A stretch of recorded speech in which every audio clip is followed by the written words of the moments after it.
Y'all, we're gonna pull this freaking card.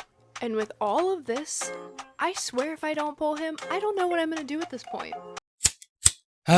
Remember when hobbies were just, fun? You liked sneakers, so you bought sneakers. You actually played the video games, not reviewed the frame rates. Now, in order to be a part of the hobby and the community, you have to pay a toll to get into it. I'm talking $5,000 for that setup, a ring light, and a massive Amazon haul just to consider yourself a hobbyist. TikTok changed hobbies for the worst. It essentially turned them into performative art. TikTok has hijacked all of the hobbies that we've come to know and love, especially things like collecting Pokemon cards, video games, and things like streetwear and sneakers. And the platform has essentially turned them into side hustles, a way to make content on the internet, and just straight up competition. Casual hobby doesn't really exist anymore. Everything is a niche or subculture. And people on the internet make it seem like if you're not monetizing your hobby, you're not even doing it right. And the very first thing that I think about when it comes to hobbies that have been infiltrated by TikTok are Pokemon cards. The Pokemon card hype is back, but not really in a good way.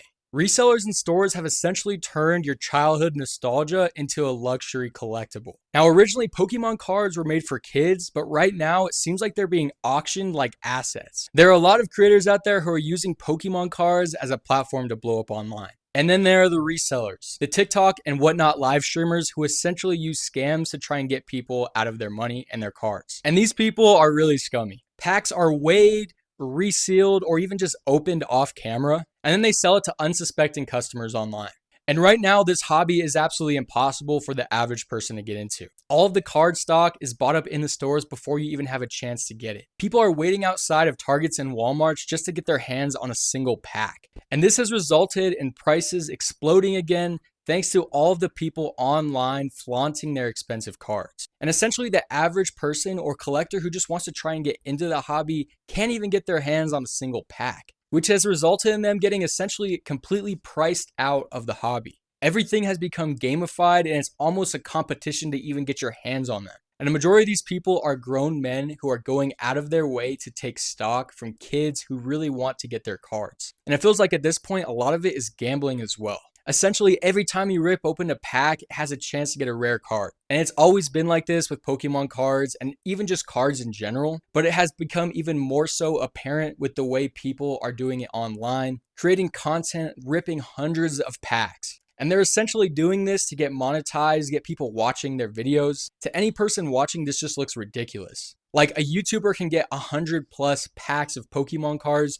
where you can't even go to your regular retail store and get one. And even the recent Pokemon vending machines that have been popping up at grocery stores have been getting raided too. Grown ass men with spreadsheets who have been waiting in line since dawn just to get their hands on these Pokemon cards to resell them to kids. And I know not the majority of the audience are kids, but children are who the target audience of Pokemon cards is for. And with Pokemon cards, it feels like it's not even collecting anymore. It's just gambling with nostalgia. Which leads on to my next point that hobbies are no longer for you, they're for the algorithm. Essentially, if you're performing, it's better than you're actually participating in it. Hobbies used to be enjoyed in private for your own joy. And now they're just used as public proof or a way to boost your social status online. And TikTok is the main culprit because it has made everything about visibility. If you're not posting about it, it essentially doesn't exist and you don't even know why you're doing it. And that creates the pressure to overdo everything. I'm talking about more gear, more content, and just more spending in general, which just results in less fun for the people who really just want to enjoy their hobby privately. And even things like day in the life of a gamer or a closet tour or a sneaker collection, all of these videos have become polished like TV ads. And with TikTok, the platform rewards aesthetics, not progress or actually the enjoyment of the hobby itself. It's all about the setup and the shot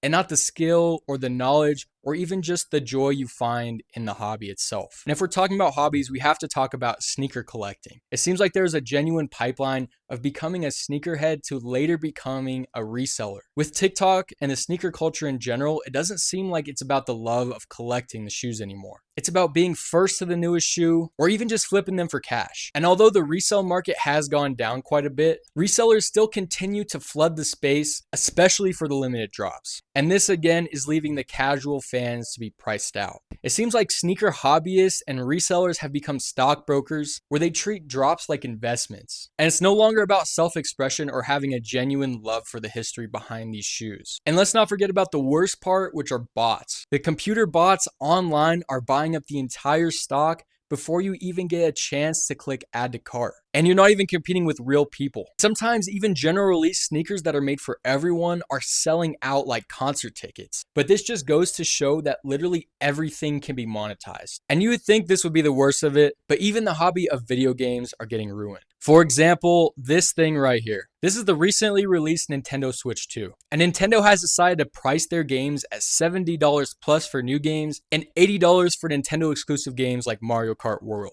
The pre-orders went insane for these. People were paying ridiculous prices. And even a couple months after this console came out, it is still selling out in stores. And with the console costing so much money and the games costing so much money, it just feels like there's a high ceiling of entry to anyone who wants to get into this space. Anytime you want to pick up a new hobby with TikTok, you're going to be paying $200, $300, $400+ just to get started. And online, a lot of people who are really into gaming collect video games and display them on their shelves. And it's like some people collect the games not even really to play them, but more just to kind of keep them on the wall like a wine cellar. What happened to buying a game, playing it, and having fun? And with special edition consoles or games like Pokemon, The Legend of Zelda, Mario, or even just like Call of Duty, we've seen collectors flexing their unopened packages like stock portfolios. Everyone's going after the collector's editions of these games, but they never even open them. And physical copies of video games are even harder to get your hands on because a lot of companies are pushing for digital games. And I feel like physical games should be the standard and not the exception. It's like whenever I purchase a game, I want to physically have it in my hands. This allows me the full ownership of it, and if I ever want to sell it, it's really easy to. Right now, it doesn't seem like gaming is really much of a hobby. It's more so a hustle now. A lot of content creators have blown up off video games, and it seems like most people are using it as a platform to grow an audience online. And I'm totally all for that, but gaming used to be a chill hobby. Now it's a grind.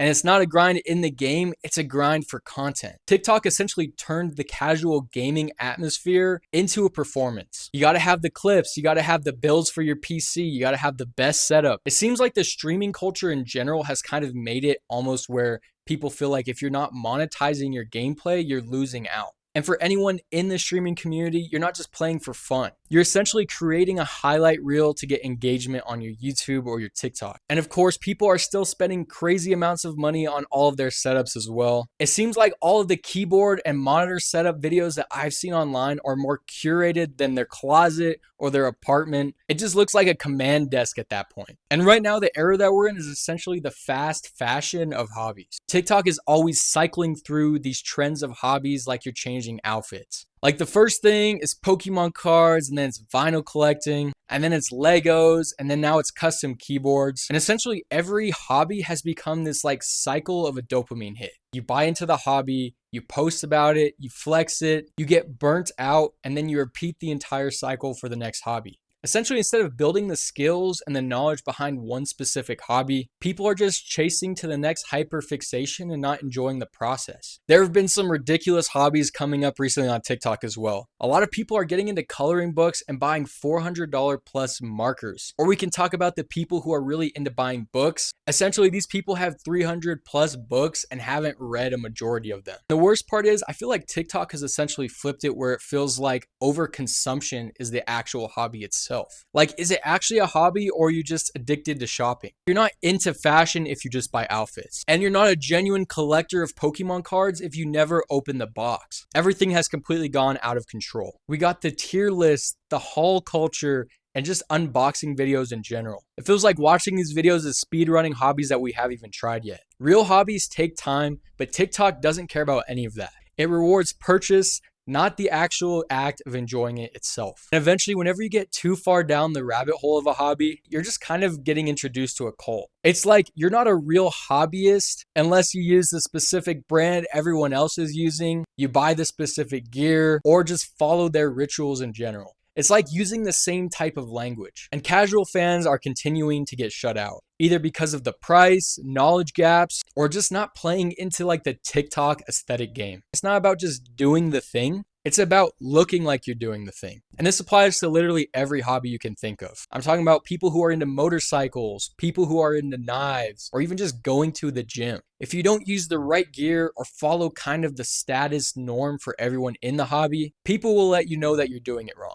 And when it comes to hobbies, people are essentially just copying everyone else. And this just builds a group of people who are like, I've been here before you, I'm better than you. So it's like, how do you actually enjoy a hobby or just take hobbies back? I feel like it's just starting offline and starting small. It's like, try buying that $5 thrifted piece rather than going on Grailed and buying $500 of designer clothes. Gaming without streaming your gameplay. Dressing how you want to dress without posting about it. And collecting things without feeling the need to unbox them. I feel like the most interesting people have the best hobbies that no one even knows about. So are there even any hobbies left right now that you can get into that hasn't been essentially TikTokified? If everything has to have an aesthetic or be monetized and posted online, what's even left that's just for you? When hobbies have now become content, like ripping open packs of Pokemon cards are getting millions of views on TikTok, we've essentially traded the joy of actually opening those packs for ourselves for attention. It's a weird circle now where it's like hobbies are essentially just buying things to get into hobbies. And when you are constantly trying out new hobbies every month, you've essentially lost the plot. So let me know in the comments below if there are any hobbies that you've picked up because of people online. And if you've made it this far, feel free to check out some of the other videos on my channel similar to this one. And I'll catch you in the next one. Peace.